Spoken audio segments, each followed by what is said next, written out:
make a start. So just to remind you all again that the webinar is going to be recorded, and Mary's going to press the record button. You've probably got a message coming up on your screen now. So we'll record that for reporting and future purposes and newsletters, and it'll also go out to all the people who registered that couldn't make the event today. So Yuma, welcome, and thank you for registering to participate in our future Drought Fund Farm Business Resilient webinar series. So this is a new webinar series that we're starting, and Harry Watson is our first cab off the rank with Land Market. So a huge thanks to Harry for that. And, like a big focus of this webinar series is to promote the sort of long-term resilience and sustainable productivity in farm businesses sort of before the next drought comes, because we all know it's going to come. So that's what we're sort of focusing on this webinar series. So those who don't know me, who are online today, my name's Jeni. I am the ACT Regional Agricultural Landcare Facilitator, or shortened to the RALF. And I sit in the ACT NRM team, and my role and this webinar series is funded by the Australian Government's Future Drought Fund Business Resilience Program, and supported by ACT Government. So I'll just do the acknowledgement. I wish to acknowledge the traditional custodians of the land I'm meeting on here today, which is the Ngunnawal people, and extend that acknowledgement to the various traditional custodians of the land that you guys are all meeting on. I also wish to acknowledge and respect their continuing culture and contribution they make to our city and the region, and also I'd like to acknowledge and welcome other Aboriginal and Torres Strait Islander people who may be attending today. So as I mentioned, today's guest speaker, the lovely Harry Watson, he works on his family farm just out on the border of the ACT, New South Wales, near Bungendore. The property is called Millpost, and the Watson family have been implementing permaculture as a whole farm plan for quite a long time now, 1994. But so just if you are jumping online, just pop yourself on mute. Yeah, that's the way. And if you don't want us to have a watch of your family in the background, you might want to turn your camera off. And Harry's talk today will help us to understand, what is land to market, and his experience as a land to market ecological outcome verification monitor, and how their family's experiences as interacted with land to market as a regenerative farm and land to market seal. So again, if you haven't sort of done these webinars, pop your microphone on mute. Turn off your camera if you don't want us to watch what's going on in the background. And if you're having trouble with your internet connection, sometimes turning that camera off really helps as well. So Harry, you are going to share your screen, have a go at sharing screen, and pretty much over to you. I don't think you need me to do too much now. We're all in your safe hands. Okay, thanks, Jeni. Where's my presentation? There we go. Oop. See my cluttered desktop. Yeah. All right, is that working? I can see it, yes. Okay. Oh, well, thank you very much, Jeni. So my name's Harry Watson, as you said, and thanks everyone for logging on today to hear my talk.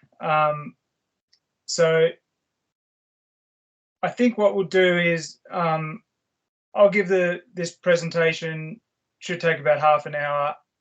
Halfway through, I'll stop for questions. But if you have any questions of sort of clarification before then, raise your hand, and I'll try to pause and come back to your question, and then we'll have another round of questions at the end. So what I'll talk about today is basically the Land to Market program and the co-op that's behind it, and how we're working to help landholders and farmers, mostly graziers, to show that their management practices are improving the ecological state of their farms. So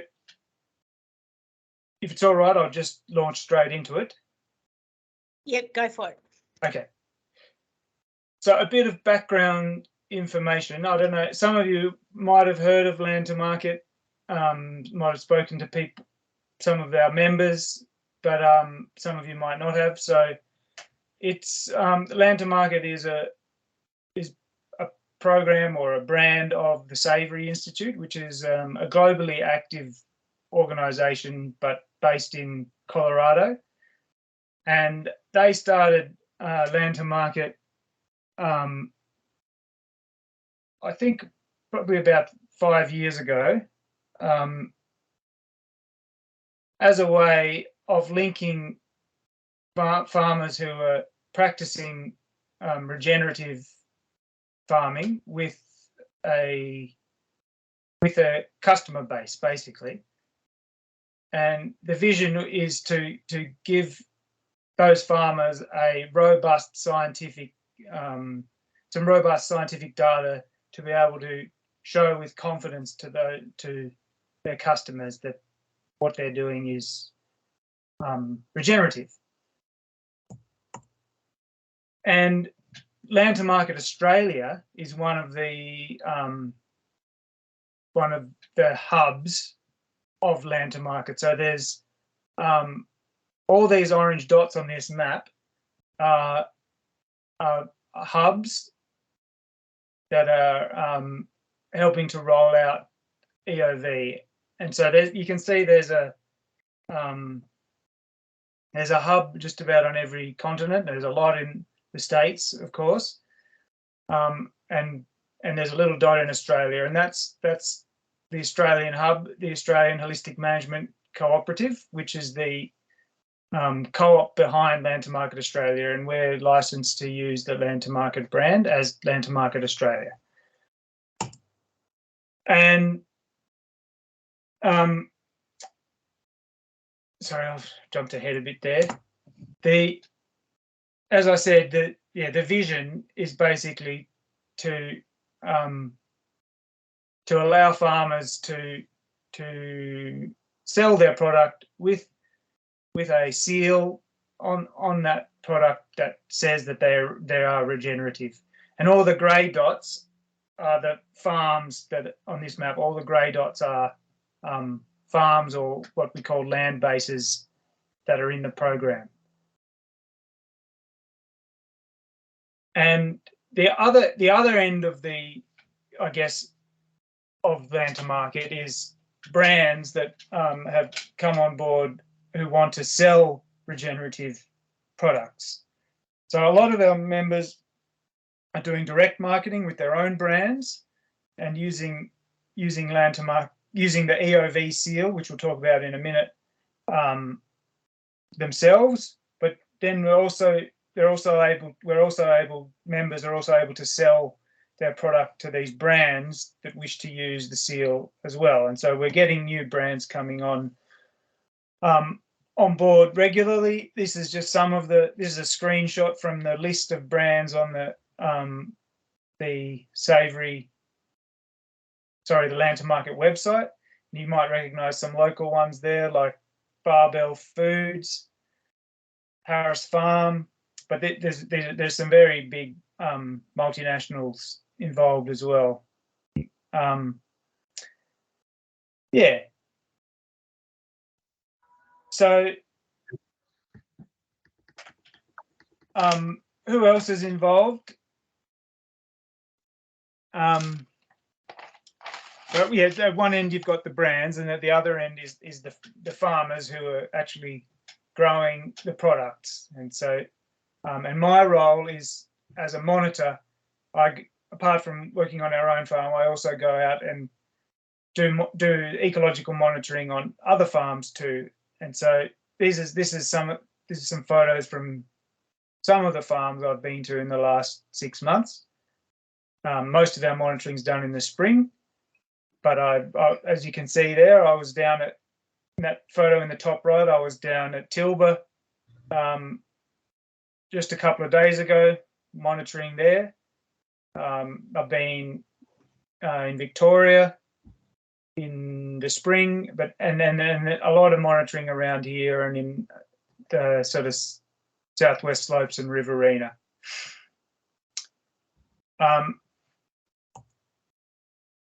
as you can see, everyone is basically who I've been monitoring with is a grazier, and it's really a pasture focused monitoring program. So it's heavily weighted towards perennial plants in terms of the scoring systems we use, and I'll explain all of that later. Anyway, if I go back a few slides, you can see we've got members from sort of Tasmania. If you looked in the right-hand corner of this map, you can see we've got members up into central Queensland, South Australia, Tasmania, all over New South Wales, Victoria. We haven't got anyone in the ACT yet, and you can see there's a big gap over in Western Australia. So we haven't been over into WA yet. But yeah, we're getting more and more members every year, and there's about, I think we've got about 60 at the moment, 60 farms involved, ranging from 10 hectares up to some pretty big properties. They're predominantly grazing properties, as I said, because it's a pasture focused monitoring system.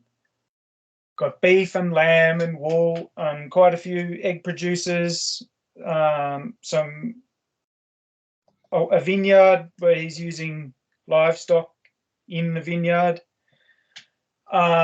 orchard, and we do have at least one vegetable enterprise where they're also using livestock.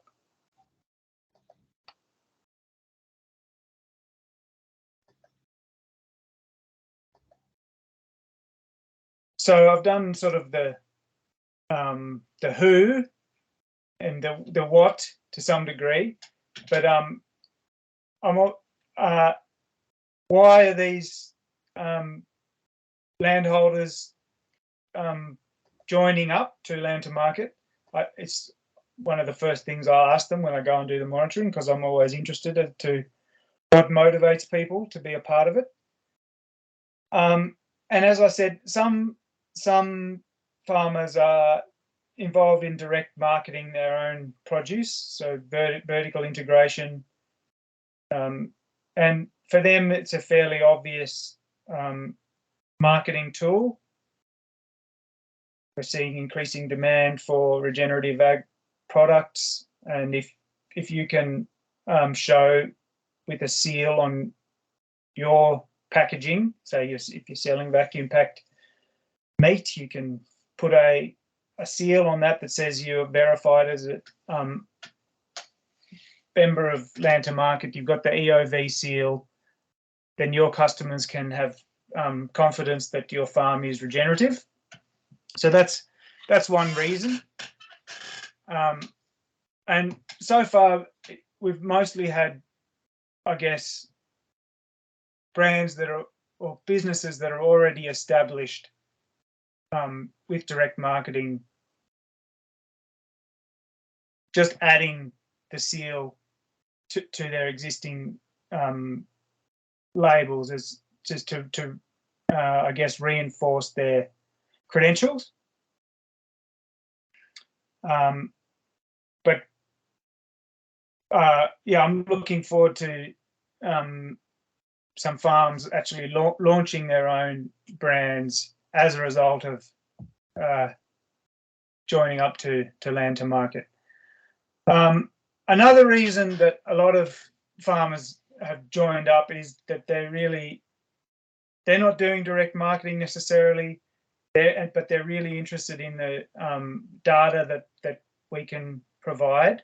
So a lot of farms have been doing some kind of ecological monitoring haphazardly on their farm, or a little bit here and there, and felt like they wanted better monitoring, independent, and so they've signed up basically to get that feedback on their management, their decision making. And they're not necessarily joining up because they wish to have a market advantage necessarily. It's more about helping them with decision making and getting positive or negative feedback, keeping them on their toes, making sure that their decisions are keeping them headed in the right direction.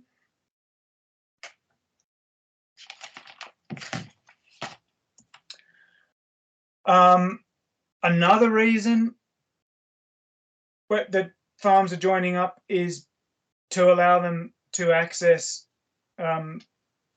price premiums from market partners.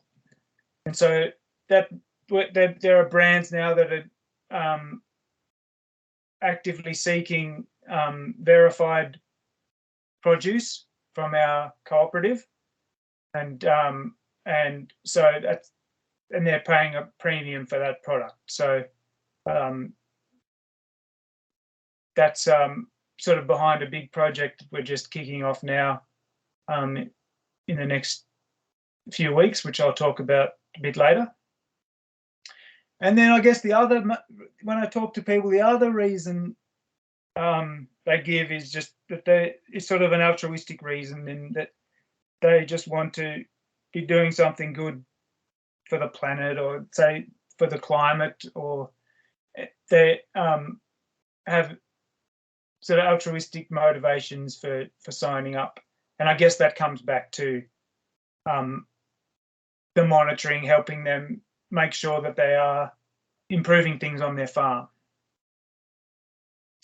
So that's, I guess, why we've got people joining up.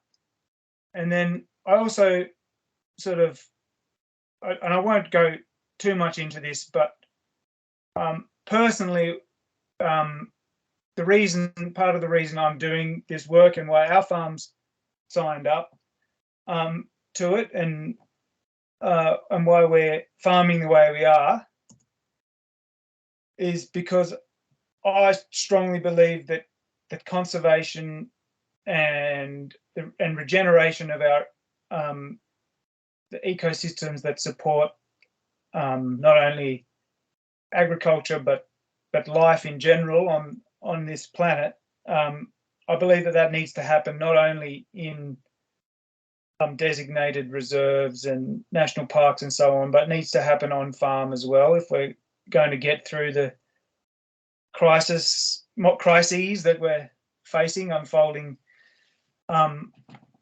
more and more frequently in front of our eyes. So yeah, I'm sure I don't have to remind you of the difficulties that the natural world is facing, and that are going to start raining down on our society more and more. But yeah, that's a big part of why I'm doing this work, is that I think that farmers have to be a part of the part of halting this rapid collapse of the ecosystems that support not only agriculture but life itself. Seems like we're facing, every year now, we're facing these mega disasters, whether they're floods or fires or droughts. I can think of one every year for the last 4 or 5 years. Just that disasters that seem to span multiple states, Australia, and they seem to be getting a lot more frequent, and I think that agriculture has a big role to play in mitigating against these natural disasters.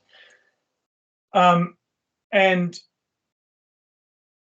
yeah, I guess you could say that all of these things, like the floods we've seen this year and the fires we saw before the floods, they're all failures they're all symptoms of collapsing ecosystems, and they're all results of management decisions that we make as landholders, not individually but collectively, whether that's at the national scale or at the micro scale. And so that means that we can do something about it. So yeah, if anyone's got any questions before we get into how the actual monitoring works, what we do, this is good. This is sort of an opportunity to do that. So I guess turn your mics on if you. Yeah. Jenny, do you want to lead that? Yeah, no, that's fine. That's good, Harry. Thank you. I know there's a question from Marwin there. Marwin, did you just want to unmute and ask Harry your question? Yeah, thanks. That's really interesting what you just said, Harry, so far. And I have a couple of questions which I guess are related. This data you're talking about that you collect from monitoring these ecosystems, do you share it somewhere? Like, do you publish papers or newsletters or somewhere? Because I know, and I'm sure you know, that regen ag is one of the areas which is quite thirsty for, you know, scientific, rigorous, evidence-based data. And the other thing is about marketing. When you say people are interested in buying regen, as you also know, there is regen ag and there is regen ag, and everyone can call themselves regenerative agriculture. Do you find there is awareness in the you know, amongst consumers about what regen ag actually is? I know you're doing the Savory Institute thing, which to me scientifically is regen ag, but you know that other people also use the term for different purposes. So I'm not sure what your views on this are. So my personal, well, I'll answer the second question first. They're both good questions. So my personal experience so we do some direct marketing of our wool. So we have a merino enterprise and we sell knitting yarn. And my personal experience with our customers is that a lot of them don't have strong awareness of what regenerative agriculture is. Mostly people are interested in animal welfare stuff, but not so much in sort of land management practices. Yeah. So I guess that's an opportunity for us to engage with them on our management, and having the EOV seal on our product is a way to talk about that kind of stuff. People can ask questions about it, and yeah, but I think that there's a bit of a way to go with sort of general awareness raising, dissemination of this kind of message with the general public. But I think in the agricultural world, there's a lot more interest and awareness. And in terms of the data that we collect, so I'll talk about that in a bit, but it's basically it goes onto a platform, a web-based platform that the Savory Institute owns. And because I guess we're still in the fairly early part of the data collection phase, I haven't seen any sort of any reporting of that data yet. We give all of our members an annual report of the monitoring that we do, and I'll show you some of the graphs and charts and so on that we produce and give out. But yeah, I don't really know what the plan is for like general sharing of the data at a global scale. Yeah. I think actually the good thing, and sorry, I don't want to take your time, but people realize we need data, but people also realize that these changes take years and years, if not decades. And so data is not something that will happen in a year or two of implementing a regen practice. So I think that's a good thing that we need to keep in mind as well. Yeah, and look, I don't like the short-term monitoring that I do, and I'll talk about it shortly. That's really designed to just give quick. It's an annual monitoring, and it gives you a quick sort of snapshot of where you are that year. But it's not rigorous in the way we do, and we do 5-year long-term monitoring, which is much more rigorous, and we haven't revisited any of those sites yet. So once we have that sort of 5-year trend established, I think we'll be able to talk some more. Yeah, that's great. Thanks, Harry. It would be good to see those longer data sets as the years progress. It's very exciting. I can't see any other hands up, and no more questions in the chat function there. So did you want to keep on going with your presentation? Sure. Yep. Great. All over to you.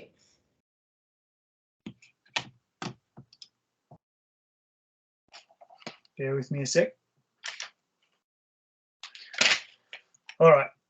So I've been sort of referring to the EOV, which is the scientific, I guess, the science behind land to market. As I've been talking, but now I'm going to sort of explain what I do when I go out and do the monitoring on farm, and how that's, I guess, used by landholders. Oh, okay. So EOV stands for Ecological Outcome Verification, and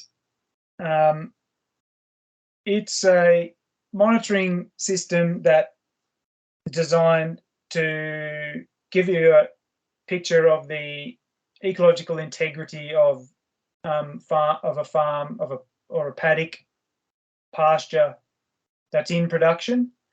And I guess that's something I really want to emphasize, is that we're trying to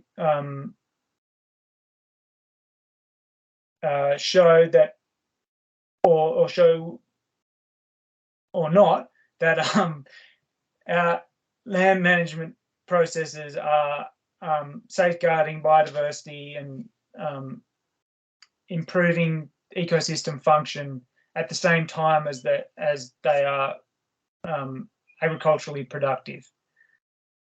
So we're talking about conservation in the paddock, not just in windbreaks or re-veg plots or riparian areas, forests, but also in the pastures themselves. So we're talking about conservation as production, I guess.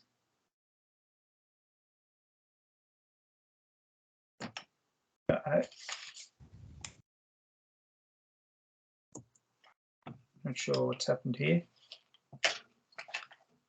Oh, gone a bit far. Sorry. So this is a little snapshot from a screenshot from the Land to Market website.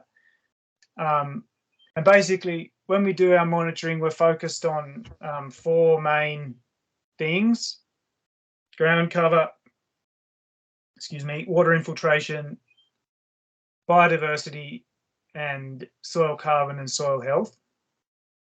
Or in other words, we're looking at 4 ecosystem processes: the water cycle, the mineral cycle, the community, what we call community dynamics, which is in these little icons, that'd be your biodiversity, and then energy flow, which is basically photosynthesis, and that's covered by ground cover in these little icons. And to go back to the start, we basically, the Savory Institute came up with this monitoring program based on some work by Pablo Borelli from, I think he's Chilean or Argentinian, anyway, some work that he'd done in Patagonia with big sheep stations and developing ecological monitoring there. And so Savory sent out some trainers to teach us in 2017, and there's a photo of us at the training workshops at Martin Royd's place at Braidwood in the spring of 2017.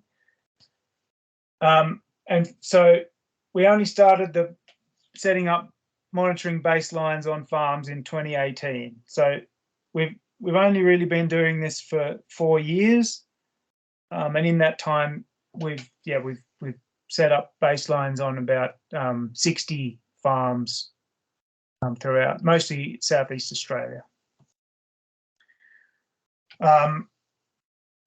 And basically what we do is the first year we'll set up what we call our baseline with 10 short-term monitoring plots and depending on the size of the farm, a number of long-term monitoring plots as well. And we're coming back to every farm every year, but we're only doing the long-term monitoring every 5 years.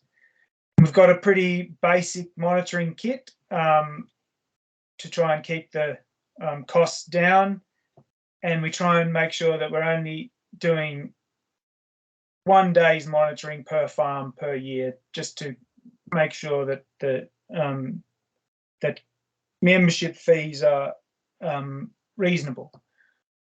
As I said, we're monitoring to international protocol, so it's being tried and tested all over the world, and all the monitors have to go through a training program to be able to carry it out. And then there's sort of a hierarchy. Monitors then provide data to verifiers who, what we call verifiers, who are overseeing making sure that the data is robust. Yeah, and so, as I said, we've got short-term and long-term monitoring plots. And the short-term monitoring is sort of, it's a visual assessment process. It's pretty quick and dirty. Basically, we're looking at 15 ecological health indicators, which form what we call the ecological health index, and they're all linked to those 4 ecosystem processes that I mentioned before: water cycle, mineral cycle, community dynamics, and energy flow. And then the short-term monitoring, once you've got a site established, we revisit that same site every year. We have some farms we've got marker pegs, but mostly we're just relying on a GPS coordinate. That's very effective. So we can go back to the same site every year, take a few photos, and look at these 15 indicators. And then the long-term sites, they take much longer. They'll take sort of 2 hours up to half a day, depending on the sort of diversity and density of the pasture that we're monitoring. And we do the short-term monitoring in the Ecological Health Index there as well, but we're also doing full point line transect species count, looking at percentage cover of the different species within the pasture. We're taking soil samples, doing water infiltration tests, and we're just starting to add in some soil carbon assessments to the long-term monitoring as well. And there's a lot of taking photos and that kind of stuff involved in that. So Mill Post is where I live, and we're part of the program. We started in the spring of 2018, I think. And now we've got 10 short-term sites that we go back to every year, and we've got 3 long-term monitoring sites as well.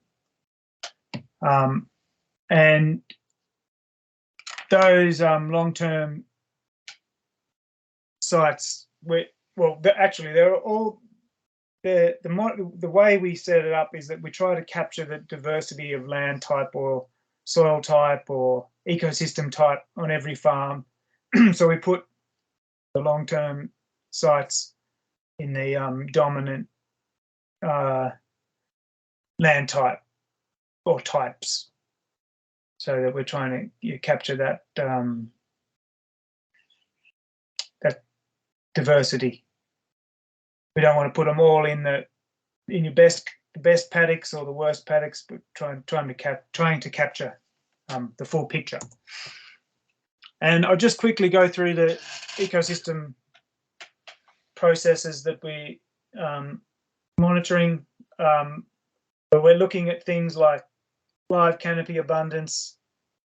You can see on the left in this list, the first one is live canopy abundance, and that's measuring how much photosynthetic capacity is in a pasture. So is it 3 feet high and green, or is it 2 centimeters high and brown, that kind of thing. We're looking at the different types of perennial plants that are present. We're looking for things like litter depth and the type of litter that is covering the soil, if it's covered. So looking at ground cover, is there bare ground? And then are there signs of things like wind erosion or water erosion? And from that, you can see there's those codes WC, MC, EF, CD that are in the sort of towards the top left of the screen. They're referring to different ecosystem processes. So you can see that bare soil, for example, the indicated bare soil, it covers off on all 4 of the ecosystem processes. But something like the mineral cycle, there we're looking at what's that, just the living organisms, the litter and dung decomposition, excuse the typos. And from this, we build up a picture of from each monitoring plot of the general ecological health of a paddock, and we get a score, sits on an index, and we can monitor that every year and see how that index changes from year to year. So these are some graphs from a farm not far from Canberra that's been in the co-op for a few years. And you can see that they've been improving year on year for the last 2 years. They've improved from their original monitoring. And so they're I guess eligible to be. They've got a positive trend line, so they're able to use the EOV seal on their products. And here's some data from Milpost that I pulled out of our report. You can see that we went backwards pretty badly in the drought, 2018 to 2019. So we wouldn't have been able to use the seal in 2019, but 2021 much better. And so our trend line is positive, and we're able to use the seal. And some of the data that we get back in our report from the monitoring shows things like, this is from the long-term monitoring, shows things like the percentage of vegetation cover by functional group or plant group. As you can see, that one's pretty heavily dominated by one group in particular, and that was a kangaroo grass paddock. So EOV is about verification. So it's different from other, I guess, regenerative certification schemes, in that it's outcomes based, not process based. So there's no prescription about what you can and can't do on your farm. If you're a member of the co-op and our monitoring shows that you're improving the ecological outcomes on your farm, then you're eligible to use the seal. So we're not trying to remove any tools from your management toolbox. If your management is improving things, then you can be a part of it. How are we going for time? Question? Probably. So I've got more of my presentation, but that's probably about enough. The essential information. Maybe we could go to questions now. We've only got 15 minutes left. Yeah, if you wanted another 5 to finish your presentation, you're welcome. But if you wanted to open up to questions, quite happy with that too. All right, I'll just go over it quickly, flick through the end of it. So basically the rest of the presentation was just talking about holistic management. So the basically the co-op came about in Australia through the support of I guess farmers who had been practicing holistic management for a long time, or not necessarily a long time, but anyway had been seeing how things were improving on their farms and wanted to have some robust data to help tell that story. And most of the members of the co-op are either practicing or interested in holistic management. And if people haven't come across holistic management, I just wanted to let them know that there's a lot of resources out there to help if you're curious about holistic management. There's always training courses going on in the district. I think there's a course happening at Braidwood at the moment, and there's lots of graziers around the region who have done holistic management and continue to meet and support each other. So what's it got to do with EOV? Well, basically, EOV came about through the work of Alan Savory and through holistic management, but EOV is not necessarily, what's happening there? Yeah, as I said, we're process agnostic, and so you don't have to be involved in holistic management to be a part of the co-op. All right, so I think we can stop there and go to questions. Yeah, brilliant, Harry. That's great. If you want to get yourself have a sip of water while you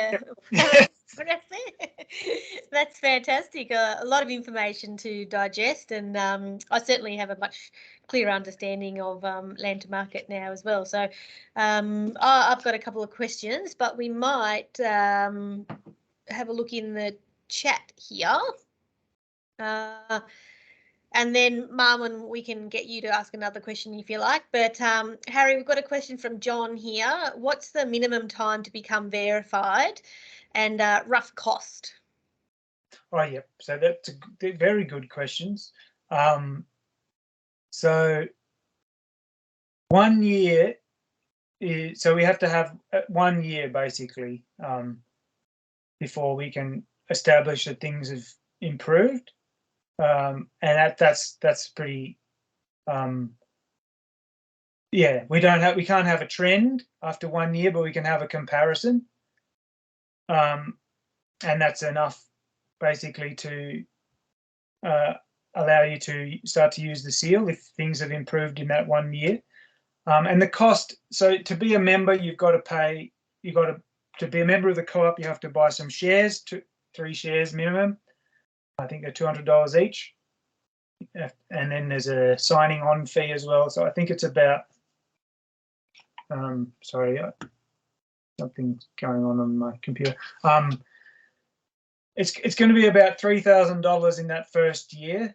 And that includes membership, annual membership fee, an annual monitoring fee, and the cost of the shares and the signing on fee. And then after that, it'd be a bit over $2,000 a year for your monitoring and your annual membership fee.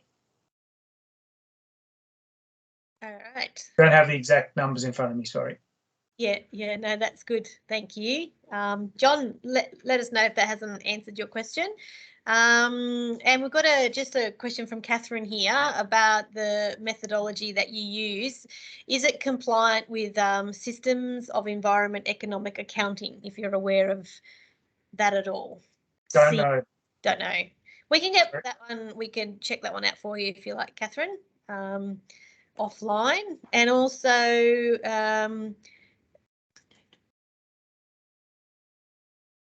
yep, and there's also Dietland here has asked a question. She has been very lucky to see a presentation from your amazing dad, David, and read his book, Millpost. So, and she's just wondering, with the other members in the co-op, are they generally, following permaculture or biodynamics or organic principles, or more of that sort of regen ag space? There are some biodynamic members. I don't know of anyone purely organic, but most of the members initially were long-term holistic management practitioners. Yeah. Good one. So my quick question was, how many sites are you monitoring as an assessor in this area here? It sounds like you're doing an awful lot of monitoring in spring and managing a farm. Yeah, well, I've probably done 20, 25 farms in the last 5 months, something like that. And I'm about to go and do a whole lot more in April. I mentioned a sheep project.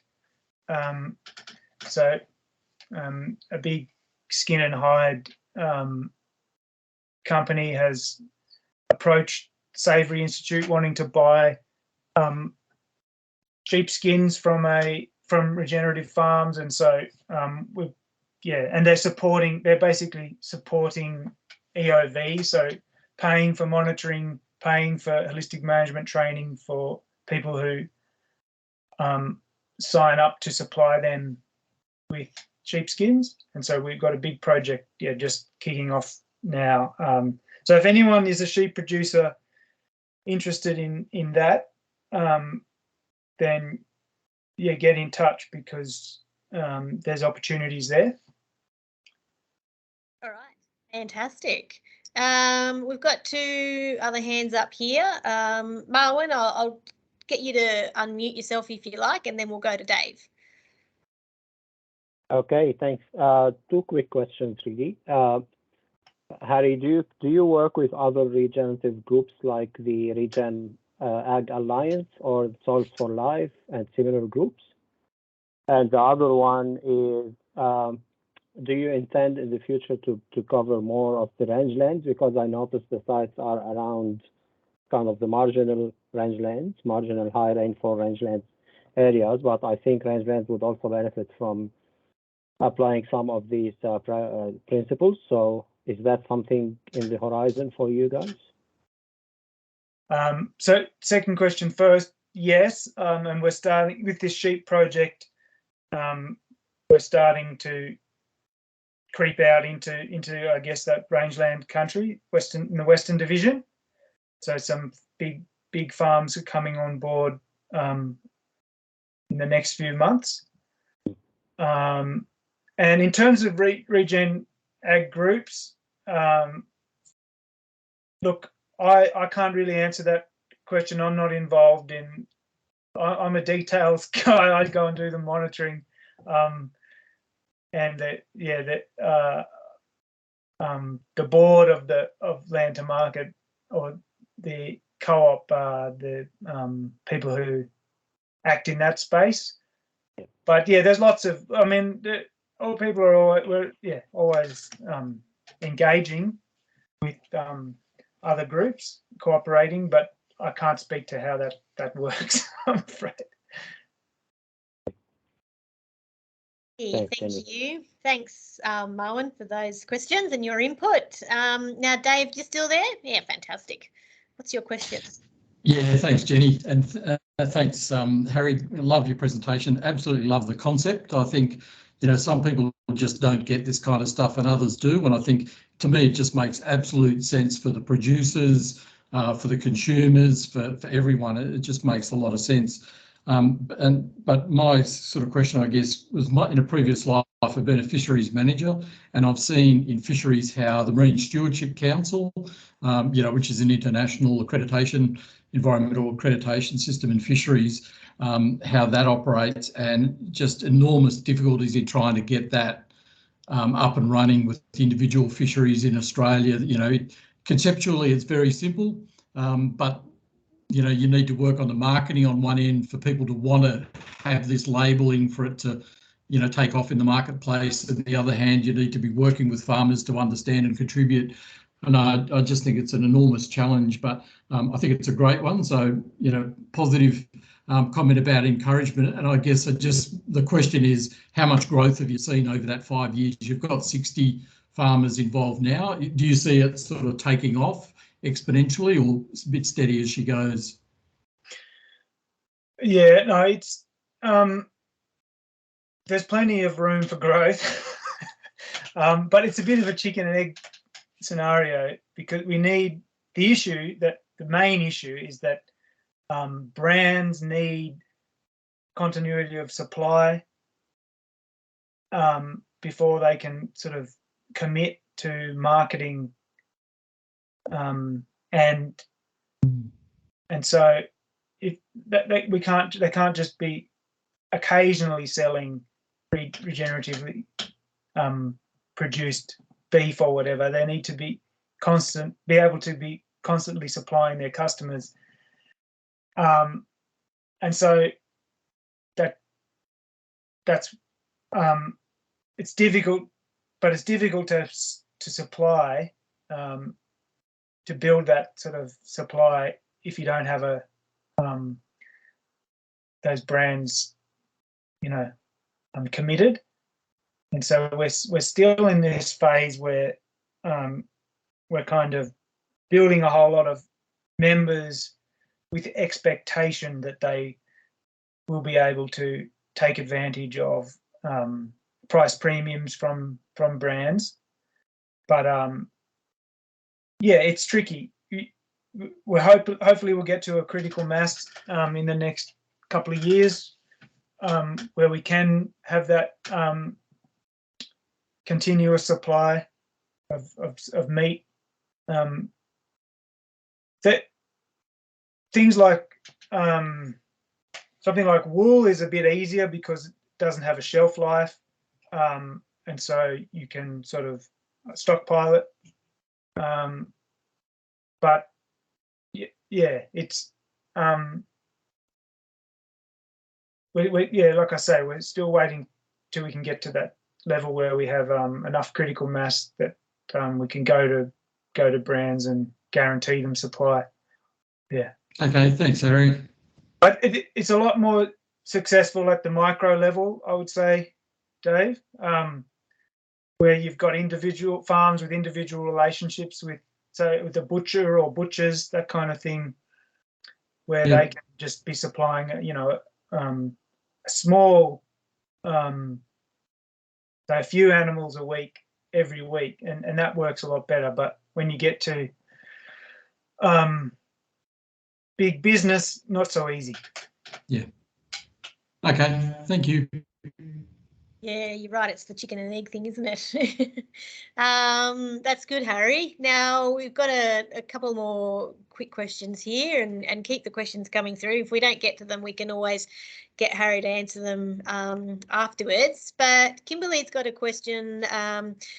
Does the land to market work alongside farmers providing support on improving their practices, or is it primarily focused on that sort of data collection and the verification? I mean, I would imagine standing in the paddock with you, you're going to learn a whole lot of things anyway.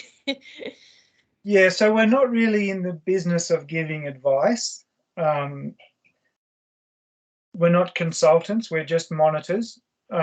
We do talk about, as we're doing the monitoring, obviously, it's a good opportunity to talk about how things are going and sort of bounce ideas around. But yeah, it's we're really firmly avoiding that advice consultant sort of sphere at the moment. But I can certainly sort of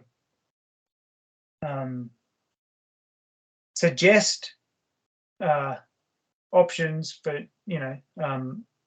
training and that kind of thing, and and there's strong links to holistic management and RCS, that kind of thing within the co-op, and I think there are big opportunities for peer-to-peer learning and support, which we haven't really tapped into yet within the co-op, but there's so much knowledge that because I'm going to all these different farms, it's a dream job, really, going to all these different farms and seeing what they're doing and what they're learning. It's really good, and so yeah, I think there's huge opportunity for peer-to-peer support within the co-op. You're definitely right about a good job you've got there, that's for sure.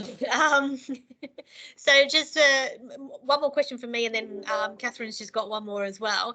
So you did just touch on then, that learning from each other and the network. Do those who are, sort of part of the program, the Land to Market program, is there opportunities for them to network, or annually do you have any sort of networking platform or conference or whatever for them to start to do that sort of community of practice learning from each other, or is that something that will hopefully happen down the track? Well, we did have a big conference in Albury this time last year, almost to the week. Now there are about 300 or 400 people came to that. It was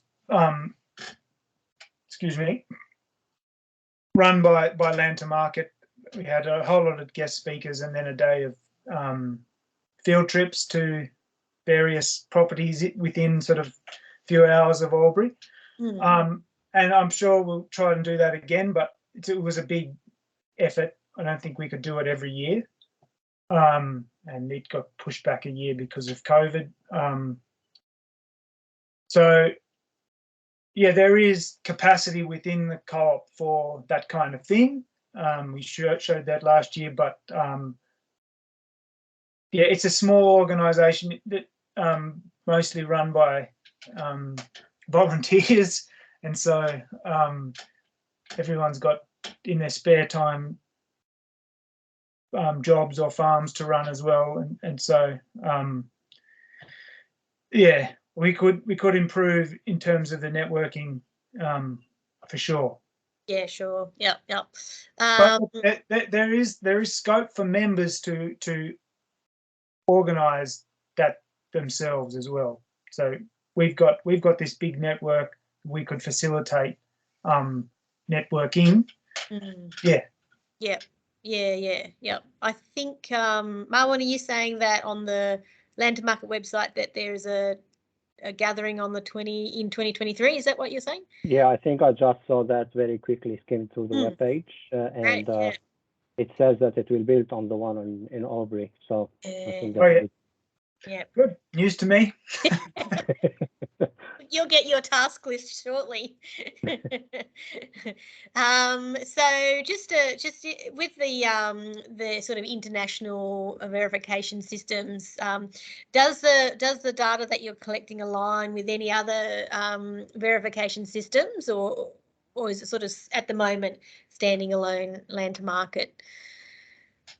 Oh, look, so yeah, to my knowledge, it stands alone, but I've heard on the grapevine that that it is compatible with some of the, I guess, biodiversity credit programs that are happening in Australia and also internationally. So it's got some legs there. But yeah, look, that's not really something I'm involved in. Yeah. Fantastic. All right, we've gone a little bit over. We might leave it there. Is there some information on the Land to Market website, Harry, about like the co-op and the board itself, how it's all sort of structured, or is that not something that's publicly available? I don't know. All right, we'll have a look. Yeah. I mean, I can tell you, but it's just I don't know what's on. I haven't looked at the website for a while, I'm afraid. Yeah. Well, we might follow that question up, Catherine, if you like, and we can get back to you. But if there's no more questions, I will just like to thank Harry. It's been an amazing presentation, and I've really enjoyed it and learned a whole lot. And so also thank you to the funders, Australian Government Future Drought Fund, and Mary and Anna, who are also working in the NRM team to get these webinars up and running. And we will be working on a few more coming up in the future. So just a reminder that we'll send you the link to the recording, but we'll also send out a survey if you don't mind filling in that survey. They're pretty short, but they're very beneficial for us to plan for future webinars and other bits and pieces that we use them for as well. So if you could do that, that'd be great. Look, I think that's it. Just another huge thank you to you, Harry. Amazing. I really enjoyed it. But otherwise, if there's nothing else, it's Friday afternoon. You should all probably knock off. Thanks, Jenny. My pleasure. Thank you, Harry. Have a good one. And I guess if anyone's interested in becoming a member of the co-op, their website's probably the place to start. Yep, I'm also happy to talk to you individually. So if you go through Jeni or Mary. If you're happy with that, Harry, we'll put your details on the communication that we send out afterwards. Your details and definitely 100% the website as well. So that would be, very kind of you to let us do that. And as I say, my focus is really on the monitoring and a bit of report writing and stuff. So if you want to hear more about the broader goals and structure and so on of the co-op, better to talk to Tony Hill. Some of you may know. Sure, yep. He keeps it all together. Yeah, no, that's good. Fantastic. All right, thanks, Harry. Thank you so much. Okay, thanks everyone. Thank you. Bye. Bye. Thanks Thanks, everyone. bye. Mm.